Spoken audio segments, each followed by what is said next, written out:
Hello friends, 30 days weight loss challenge la 16:8 அந்த ரேஷியோல intermittent fasting day 24 ஓட diet meal plan தான் பார்க்க போறோம்.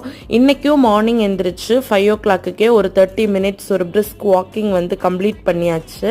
அண்ட் எல்லா சண்டேயும் நம்ம சேனல்ல அப்லோட் பண்ற லாங் வீடியோ போன வீக் வந்து போடல, கொஞ்சம் பிஸியா இருந்தேன் ஊருக்கெல்லாம் போயிட்டு வந்ததுல. பட் இந்த சண்டே நான் மிஸ் பண்ணாம ஈவினிங் 5:30க்கு வரும். துபாயில இருக்கிறவங்களுக்கு 5:30க்கு அப்டேட் ஆகும். அண்ட் இந்தியால இருந்து பாக்குறீங்க ஒரு 7 o'clock அப்டேட் ஆகும். அண்ட் இன்னைக்கு ஃபர்ஸ்ட் மீலா சப்பாத்தியும் கொஞ்சம் எக்கு தொக்கும் எடுத்துக்கிட்டேன்.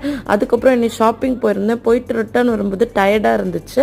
நம்ம இந்த மிராண்டா ஃபேண்டா இதெல்லாம் வாங்கி குடிக்கிறதுக்கு இந்த மாதிரி ஒரு விட்டமின் ட்ரிங்க் வந்து துபாயில சேல் பண்ணுவாங்க. ஸோ இதை வாங்கி குடிச்சிட்டேன். பட் இதை நான் சஜஸ்ட் பண்ண மாட்டேன் யாருக்கும். இதுலயுமே சுகர் கண்டென்ட் இருக்கும். இருந்தாலும் அந்த மாதிரி ஜூஸஸ் எடுக்கிறதுக்கு இது ஓகே தான். அண்ட் இன்னைக்கு ஆஃப்டர்நூன் மேல லஞ்சா பொட்டேட்டோ ரைஸும் ஃபிஷ் ஃப்ரை எடுத்துக்கிட்டேன். அவ்வளோதான்.